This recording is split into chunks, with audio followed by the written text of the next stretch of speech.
Before I invite our next honorable speaker, Vivet Swami Nikhileshwarananda Ji Maharaj, there's a small announcement that I'd like to share with all of you.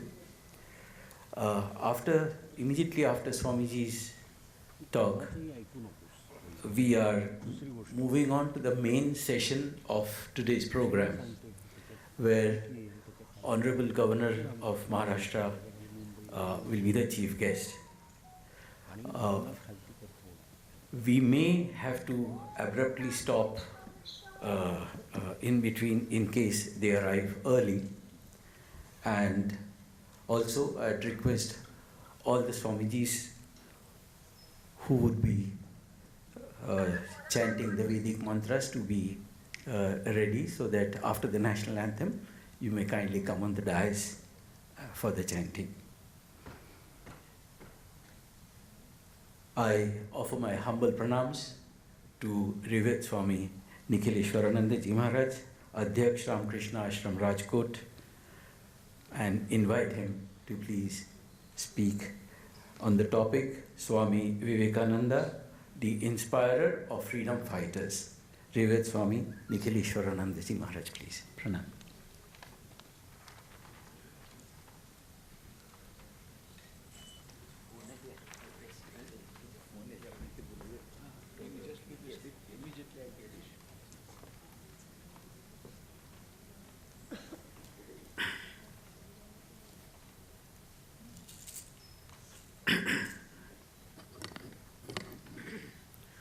Om Namah Shri Yatirajaya Vivekananda Suraye Satchit Sukha Swarupaya Swamine Tapaharine Jananim Sharadam Devim Ramakrishnam Jagadgurum Padapadme Tayo Shritva Pranamami Muhurmuhu।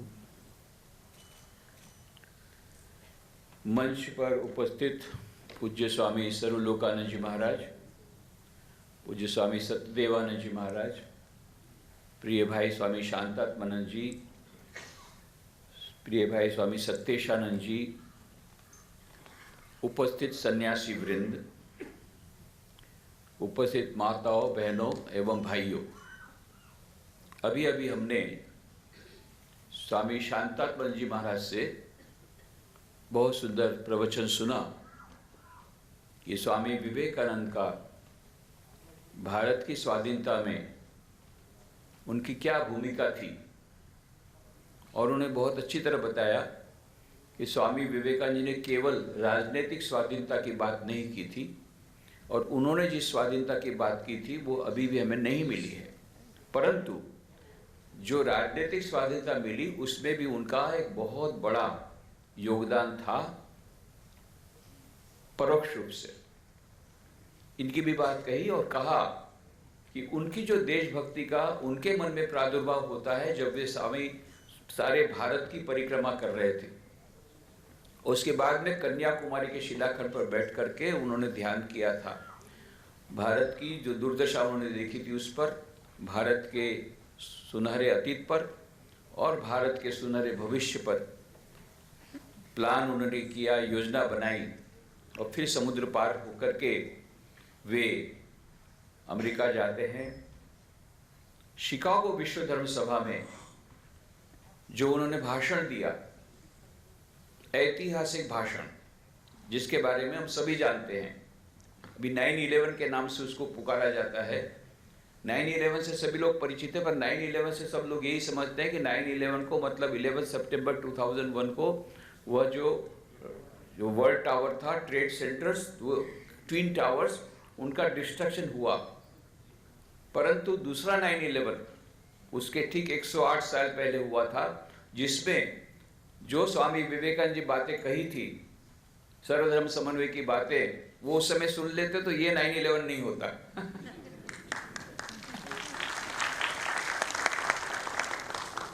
और उस समय स्वामी जी ने कितने आगे थे हमारे। आज जिन समस्याओं से हम जूझ रहे हैं वो समस्या का समाधान उन्होंने वहां 1893 में 9/11 को दे दिया था कि ये धर्मांधता को जब तक हम लोग उसको विदाई नहीं करेंगे, गुड बाय नहीं करेंगे, तब तक खून की नदियां बहती रहेगी, जो पहले इतिहास में भी बही है और बहती रहेगी। इट इज अर्लीस्ट हम लोग को इन सबको विदाई देनी पड़ेगी, धर्मांधता को, sectarianism, bigotry, and its horrible descendant fanaticism have long possessed this beautiful earth, drenched it often and often, and destroyed whole civilizations. But for these horrible demons, our society would have been far advanced than it is now. I fervently prayed that the bell that tolled this morning in the honor of this convention may be the death knell of all sorts of fanaticism, of all sorts of sectarianism, and of all sorts of persecution, whether with the sword or with the pen, in the name of religion. ये स्वामी जी ने कहा था कि मैं ऐसी आशा करता हूं कि आज जो घंट बजी थी वो सभी प्रकार की धर्मांधता के लिए मृत्युनाथ सिद्ध हो, मृत्यु घंट सिद्ध हो, पर हुआ नहीं, चल रहा है अभी तक। This is the thing. Swami ji was a world leader, विश्व नेता थे, वो इतने युग दृष्टा थे, उन्होंने ये सब देख लिया था। जो भी हो, उस समय उन्होंने मात्र 3 मिनट में जो प्रवचन दिया, 5 मिनट उनको दी गई थी पहले दिन, उसमें से 2 मिनट तो ताली बजाने में ले लिए पब्लिक ने। जैसे ही कहा sisters and brothers of America, सब 7,000 लोग उठकर खड़े हो गए और 2 मिनट ताली बजाते रहे। कहीं कहीं लिखा है the applause continued for several minutes, पर मिनिमम 2 मिनट बचे, 3 मिनट। 3 मिनट में जो स्वामी जी ने प्रवचन दिया, आज भी it is considered one of the greatest speeches ever given by anybody in the world. इतिहास में ऐसा प्रवचन किसी ने नहीं दिया, ऐसा अभी तक माना जाता है। 100 स्पीचेस ऑफ द वर्ल्ड की किताब निकली है, उसमें भी स्वामी विवेकानंद का प्रवचन सबसे पहले। केवल 3 मिनट में उन्हें विश्व का इतिहास बदला। और इसका परिणाम क्या हुआ? इसका परिणाम यह हुआ कि सबसे पहली बार भारत देश, जो सैकड़ों वर्षों से गुलामी में जूझ रहा था, गुलाम था, सारे विश्व की धारणा भारत के बारे में बदल दी स्वामी जी ने अपने छोटे से प्रवचन में। दूसरे दिन समाचार पत्रों में स्वामी विवेकानंद के बड़े बड़े छवि आई, बड़े फोटोग्राफ्स आए, और शिकागो की गलियों में उनके पोस्टर लगे बड़े बड़े, और समाचार पत्रों ने बुरी बुरी प्रशंसा की। किसी समाचार पत्र ने कहा he is an orator bye divine right. New York Harold, जो सुप्रसिद्ध समाचार पत्र, उसने क्या लिखा? इतने सारे विश्व गुरु आए हैं, धर्म गुरु आए हैं इस विश्व धर्म सभा में, परंतु undoubtedly the greatest figure in the world's parliament of religions is Swami Vivekananda. इतने सारे विश्वगुरु आए, उसमें सबसे महान है स्वामी विवेकानंद। और दूसरा वाक्य जो है वो अधिक महत्व का है। क्या कहा है उसमें दूसरे वाक्य में? After listening to him we feel how foolish on our part to send missionaries to India, their religion is so great that rather we should invite missionaries from India. पूरा चित्र पलट गया। उनका धर्म तो इतना महान है कि मिशनरी को वहां से यहां लाना चाहिए। हम लोग कैसे मूर्ख हैं जो मिशनरी को वहां भेजते हैं। और उस समय की स्थिति क्या थी? भारत के बारे में कैसी भ्रामक धारणाएं दी जाती थी कि वहां के जो बच्चों की किताबों में वहां स्टोरी सुनाई जाती थी। स्टोरी उसमें किताबों में, टेक्स्ट बुक्स में फोटोग्राफ सहित टेक्स्ट चुराई जाती, वहां स्टोरी बताई जाती थी कि देखो देखो भारत देश एकदम पिछड़ा हुआ है, गुलाम है, असभ्य है, धर्म नाम की कोई वस्तु नहीं है। अरे वहां की स्त्रियां इतनी क्रूर है कि अपने नवजात शिशु को नदी में डाल देती ताकि मगर उसको खा ले। अरे वहां की स्त्रियां इतनी क्रूर है, अपने बच्चों को पेड़ में टांग लेती जिससे पक्षी उसको खा ले। अरे वहां के लोग इतने क्रूर हैं कि रथ के भीतर में, रथ के बीच में उनको सबको जिंदा उनको मार डालते हैं। अरे वहां का धर्म इतना, धर्म नाम की कोई वस्तु नहीं है, वो इतना असभ्य देश है कि स्त्रियों को जिंदा जला देते हैं।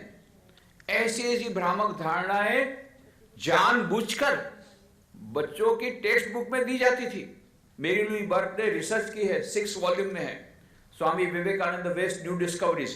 उसमें ये बातें आई, उन्होंने फोटो सहित कहा है, जो डॉक्यूमेंट्री एविडेंस के साथ, कि ये सब कहते थे।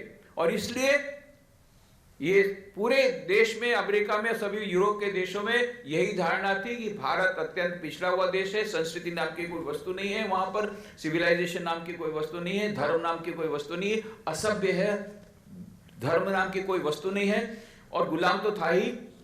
ऐसी जो धारणा थी तब उसके, और वहां पर लिखा जाता था, कविताएं लिखी जाती थी, send the Bible there, send the Bible there, Bible को भिजो जनती थी, ये लोग बचेंगे नहीं बेचारे लोग, भारत के लोग, उनके पास धर्म है ही नहीं, send the Bible there, let us protect them, let us save them, let us save their souls. इस प्रकार से वहां चंदा इकट्ठा करते थे। मेरी लुईबर्ग ने कहा, ये स्वामी विवेकानंद 3 मिनट की स्पीच का क्या हुआ कि मिशनरियों की जो इनकम थी 1/10 हो गई पहली बार। ये सबसे पहला प्रभाव पड़ा। और ये जो चारों ओर खबर फैल गई, सभी लोगों ने कहा, हम सोचते थे भारत असभ्य देश है, गिरा हुआ देश है, ये तो सबसे ज्यादा संस्कृति वाला देश है, सबसे पुरानी संस्कृति वाला देश है, और देश में जो देश स्वामी विवेकानंद जैसे व्यक्तित्व को पैदा कर सकता है, वो देश कितना महान होगा, इसके बारे में सारे लोग बोलने लग गए। सारा चित्र पलट गया। और उसका दूसरा प्रभाव क्या पड़ा, सारे विश्व में भारत माता की, भारत देश की छवि बदल गई। और उसका परिणाम भारत में क्या हुआ, पहली बार भारत माता ने करवट बदली, भारत में आत्मगौरव की धारणा आई, आत्मगौरव की भावना आई। काका साहब कालेलकर लिखते हैं, सुप्रसिद्ध साहित्यकार, वैसे वो महाराष्ट्र के हैं, पर गांधी जी उनको सवाई गुजराती बोलते थे, क्योंकि गुजराती बहुत अच्छा बोलते थे, गुजराती में कई किताबें उन्होंने लिखी। काका साहब कालेलकर बोलते हैं कि हमारे समय में स्वामी विवेकानंद का युवकों पर क्या प्रभाव पड़ा है, मैं आपको नहीं बता सकता। जब हमने सुना कि शिकागो धर्म सभा में स्वामी विवेकानंद ने दिग्विजय किया है, सनातन धर्म का झंडा ऊंचा किया है, भारत का झंडा ऊंचा किया है, सारे विश्व के लोग अभी वंदन कर रहे हैं भारत को, उस समय हमारी छाती फूल जाती थी। हम लोग, युवक लोग, पहली बार हमको लगा नहीं, भारत देश इतना गिरा हुआ नहीं है जितना ये लोग बोलते हैं हमको। अरे हमारी संस्कृति इतनी महान है। हमको खुद को आत्मगौरव, आत्मश्रद्धा की भावना स्वामी विवेकानंद ने सबसे पहले भारतवासियों को दी 1893 से अपने प्रवचन के द्वारा। और वहां से फिर हमारी वह जर्नी शुरू होती है, फ्रीडम मूवमेंट।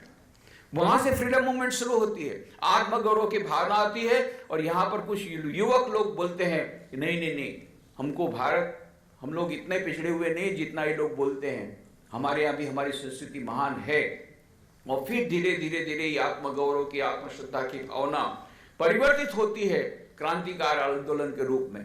और स्वामी विवेकानंद को 3.5 वर्षों तक वहां पर रह जाना पड़ता है, इतने वो सुप्रसिद्ध है, सुविख्यात हुए। और 1897 में स्वामी विवेकानंद वापस लौटते हैं। और जब वापस लौटते हैं भारतवर्ष, तब उनका जो स्वागत होता है, अद्भुत स्वागत, एक विश्व विजेता का जैसा स्वागत होता है, ऐसा स्वागत स्वामी विवेकानंद का होता है भारत में। जहां जहां जाते हैं वहां पर राजा लोग घोड़े को छोड़ करके खुद उनके रथ को खींचते हैं। ये पहली बार ऐसा हुआ कि हजारों वर्ष बाद ऐसा हुआ कि पहले के जमाने में राजा लोग सन्यासी का रथ खींचते थे। अब फिर से ऐसी बात आई कि राजा ने, स्वामी विवेकानंद एक सन्यासी के रथ को, घोड़े को अलग करके खींचने लगे, युवक लोग खींचने लगे। और वहां पर मद्रास के पास में एक छोटा सा रेलवे स्टेशन था, वहां ट्रेन रुकने वाली नहीं थी। सब लोगों ने कहा स्टेशन मास्टर को कि ट्रेन रुकनी चाहिए, हम स्वामी विवेकानंद का स्वागत करना चाहते हैं, सब युवक लोग। स्टेशन मास्टर बोला नहीं रुक सकती है, सब ट्रेन की पटरी पर सो गए। आखिरी में स्वामी विवेकानंद को उतरना पड़ा, ट्रेन रुकनी पड़ी और सबने स्वामी विवेकानंद का स्वागत किया। ऐसा अद्भुत उत्साह उस समय हमारे देश में फैल गया, एक इलेक्ट्रिक करंट के समान। और फिर स्वामी विवेकानंद ने, कोलंबो उस समय भारतवर्ष में था, कोलंबो में सबसे पहले वो उतरे, वहां से लेकर के फिर रामेश्वरम, मद्रास, चेन्नई, कलकत्ता और अल्मोड़ा, हिमालय तक गए। और जहां जहां पर गए उनका अद्भुत स्वागत हुआ। उस स्वागत के उत्तर में उन्होंने जब प्रवचन दिए, अग्निमय प्रवचन, अत्यंत प्रेरणादायी प्रवचन, और ये प्रवचनों को बाद में पुस्तक के रूप में प्रकट किया गया है। पुस्तक का नाम है lectures from Colombo to Almora, भारत में दिए हुए व्याख्यान। और इसमें स्वामी विवेकानंद ने बार बार सारा देश जो सेवा हुआ था सैकड़ों वर्ष की गुलामी को, उसको जागृत किया अपने प्रवचनों के द्वारा। उन्होंने यह मंत्र दिया, उत्तिष्ठत जाग्रत प्राप्य वरा निबोधत, arise, awake and stop not till the goal is reached। उठो, जागो और लक्ष्य प्राप्ति तक रुको मत। और सारा देश जाग गया। सैकड़ों वर्षों की गुलामी से वो जो सोया हुआ भारत जाग गया। युवक लोगों में एक अद्भुत चेतना आई, अद्भुत उत्साह आया अपने देश के लिए कुछ करने के लिए और देश को स्वाधीन करने के लिए। ये सब चेतना आई और ये प्रवचन जो है, ये प्रवचन को पुस्तकाकार रूप में प्रकट हो गया। 1897 में स्वामी विवेकानंद भारत आए और अद्भुत संयोग है, 1897 में एक बालक का जन्म होता है भारत में। और वही बालक जब 15 साल की उम्र में होता है, कटकी हाई स्कूल में पढ़ता है, तब उसके हाथ में ये पुस्तक आती है, lectures from Colombo to Almora. ये पुस्तक पढ़ करके वो निर्णय करता है, मैं अपना सारा जीवन बलिदान कर दूंगा भारत माता की सेवा में। बाद में उसका नाम होता है नेताजी सुभाष चंद्र बोस। नेताजी सुभाष चंद्र बोस किस प्रकार से स्वामी विवेकानंद से प्रेरित हुए थे, कितने प्रभावित हुए थे, वो अपने आप में लंबी कहानी है। अभी उसको कहने का समय नहीं है, समय मिलेगा तो मैं फिर से आऊंगा उस विषय पर हमारे देश के जितने क्रांतिकारी, जितने हमारे स्वाधीनता संग्रामी, इन सब के प्रेरणा स्रोत थे स्वामी विवेकानंद की पुस्तकें। स्वामी विवेकानंद तो 4 जुलाई 1902 को उन्होंने महासमाधि ले ली, पर उनका कार्य बिल्कुल नहीं अटका। कार्य आगे बढ़ता रहा। सिस्टर निवेदिता, उन्होंने वो कार्य मान लो देश को जगाने ले लिया, मानो उनमें स्वामी विवेकानंद की स्पिरिट प्रवेश कर गई। 4 जुलाई 1902 को स्वामी विवेकानंद ने महासमाधि ली और अक्टूबर महीने से सिस्टर निवेदिता ने सारे भारत में अग्निमय प्रवचनों को देना शुरू किया। कलकत्ता से आई नागपुर, फिर वहां से आई बड़ौदा। 20 अक्टूबर 1902 को बड़ौदा में आई। सयाजीराव गायकवाड़, उस समय महाराजा थे सयाजीराव गायकवाड़, उन्होंने रेलवे स्टेशन में सिस्टर निवेदिता का स्वागत करने के लिए श्री अरविंदो को भेजा। श्री अरविंदो उस समय बड़ौदा के कॉलेज के प्रिंसिपल थे। सयाजीराव गायकवाड़ी उनको लाए थे वहां से, ब्रिटेन से। ऐसा हुआ इत्तेफाक कि आईसीएस परीक्षा में पास तो हो गए श्री अरविंदो, परंतु हॉर्स राइडिंग में फेल हो गए। तो उस समय सयाजीराव गायकवाड़ ने ये अपॉर्चुनिटी देख ली, बोले चलो बड़ौदा चलो और वहां पर मैं तुमको प्रिंसिपल बनाऊंगा। उसको प्रिंसिपल बनाया बड़ौदा की कॉलेज में।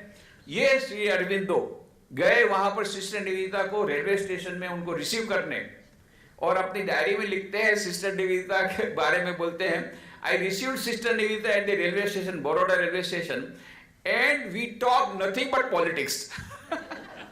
पॉलिटिक्स के सिवा हमारे बीच में कोई बात नहीं हुई। मतलब उस समय सिस्टर निवेदिता ने उनको जागृत करने का यह बात बताई, सारे राजाओं को बताया आपको बगावत करनी पड़ेगी ब्रिटिश गवर्नमेंट को।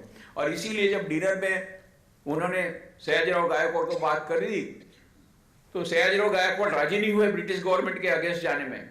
सिस्टर निवेदिता लिखती है अपनी डायरी में, बहुत मेरे लिए बड़ी हताशा का दिन है। सयाजीराव गायकवाड़ उस समय ही was the most powerful king of the whole India. उन्होंने कहा कि मैं ब्रिटिश गवर्नमेंट के अगेंस्ट में जाकर के उनको नाखुश करना नहीं चाहता हूं। पर 23 अक्टूबर को जब सिस्टर निवेदिता फिर से दूसरी बार गई सयाजीराव गायकवाड़, सयाजीराव गायकवाड़ ने ठीक है मैं टेक्टफुली स्वाधीनता आंदोलन में भाग लूंगा, टेक्टफुली, पर बाहर से पता नहीं लगेगा। और यही काम उन्होंने किया। जब वहां के बहुत बड़े गवर्नर जनरल आए तो दिल्ली दरबार में उन्होंने अपनी पीठ दिखा दी। पीठ दिखाना मतलब अपमान करना। बाद में बोला मेरे से गलती हो गई, ऐसा करके ब्रिटिश गवर्नमेंट के सामने गए वो, और बाहर से ऐसा बताया नहीं मैं ब्रिटिश गवर्नमेंट साथ में हूं। ऐसा टेक्टफुली उन्होंने वो इंडिपेंडेंस मूवमेंट में भाग लिया। सिस्टर निवेदिता ने कितने राजाओं को, कितने क्रांतिकारियों को, इंक्लूडिंग श्री अरविंदो, भारिन घोष, इन सब क्रांतिकारों के उन्होंने प्रेरणा दी। स्वामी विवेकानंद की पुस्तकों ने कितने लोगों को प्रेरणा दी। महात्मा गांधी की बात आपने अभी सुनी, गए थे बेलूर मठ 30 जनवरी 1921 को सबने कहा गांधी जी भाषण दीजिए। गांधी जी का मैं भाषण देने नहीं आया, आज स्वामी विवेकानंद की जन्मतिथि है, इसलिए मैं स्वामी विवेकानंद के चरणों में अपनी श्रद्धांजलि देने आया हूं। पर यहाँ पर जितने युवक हैं उनको मैं एक ही बात कहूंगा, जब इस महान स्थल पर आए हो, अपनी यहाँ की कुछ प्रेरणा अपने हाथ से अपने साथ लेकर के जाना, खाली हाथ वापस मत लौटना। और फिर गांधी जी ने कहा स्वामी विवेकानंद की पुस्तकों को पढ़ना। मैंने स्वयं स्वामी विवेकानंद की पुस्तकों को पढ़ा है, और स्वामी विवेकानंद की पुस्तकों को पढ़ने के बाद मेरे में जो देशभक्ति थी वो 1000 गुना बढ़ गई। गांधी जी कहते हैं 1000 गुना बढ़ गई मेरी देशभक्ति स्वामी विवेकानंद की पुस्तकों को पढ़ने के बाद। डॉक्टर राधाकृष्णन कहते हैं हम जब अपने मित्रों को पत्र लिखते थे तो स्वामी विवेकानंद के पत्रों को उसमें डाल देते थे, कोट करते थे। क्यों? स्वामी विवेकानंद की पुस्तकों पर उसमें प्रतिबंध लाने की बात थी। अभी रिसर्च चल रही है स्वामी विवेकानंद की पुस्तकों को क्या प्रभाव है रिवॉल्यूशनरी पर, उसके बारे में बहुत सारी रिसर्च चल रही है। रिसर्च में ऐसा कहा गया है कि इंटेलिजेंस डिपार्टमेंट ने ब्रिटिश गवर्नमेंट को लिखा था स्वामी विवेकानंद की पुस्तकों पर प्रतिबंध लाना पड़ेगा। विशेष करके यह पुस्तक है पत्रावली, बंगला में है। हम जब जाते हैं क्रांतिकारी के यहाँ तो कभी बॉम्ब मिलते कभी नहीं, पर 2 बॉम्ब सब जगह मिलते हैं। एक भगवत गीता की पुस्तक, दूसरी स्वामी विवेकानंद की पुस्तक। अतः स्वामी विवेकानंद की पुस्तकों पर प्रतिबंध लाना पड़ेगा। इसलिए डॉक्टर राधाकृष्णन कहते थे हम जब स्वामी विवेकानंद की पुस्तकों को आदान प्रदान करते थे तो ब्रिटिश गवर्नमेंट की नजर हम पर पड़ जाएगी, इंटेलिजेंस डिपार्टमेंट हम पर नजर करेगा, सीआईडी डिपार्टमेंट हमारे पीछे लग जाएगी। इसलिए हम अपने पत्रों में स्वामी विवेकानंद के पत्रों को लिख देते थे। अभी आपको डरने की बात नहीं है, हम बुक स्टॉल है, आप ले लीजिए, कोई इंटेलिजेंस डिपार्टमेंट आपके पीछे नहीं पड़ेगा। आप बिल्कुल राजी खुशी से अपना वही किताब वगैरह सब लीजिए स्वामी विवेकानंद। उस समय ये हालत थी, स्वामी विवेकानंद की पुस्तक रखना डेंजरस माना जाता था, क्रांतिकारियां थी। इस प्रकार से हमारे जितने देश के जितने क्रांतिकारी, डॉक्टर राधाकृष्णन, पंडित जवाहरलाल नेहरू, चक्रवर्ती राजगोपालाचार्य, श्री अरविंदो, इन सब के प्रेरणा स्रोत थे स्वामी विवेकानंद की किताबें। ये स्वामी विवेकानंद की किताबों को पढ़ करके सबसे पहला जो 1857 के आंदोलन के बाद जो सबसे बड़ा आंदोलन हुआ वो था बंग आंदोलन 1905 का। वहां से स्वाधीनता आंदोलन की फिर जड़ें शुरू होती है और अंत में उसकी परिणति 1947 में होती है। स्वामी विवेकानंद युग दृष्टा थे, वे भविष्यवेता नहीं थे, परंतु 1897 में उन्होंने कहा था 50 वर्षों के भीतर भारत स्वाधीन होगा, परंतु बिना युद्ध किए होगा।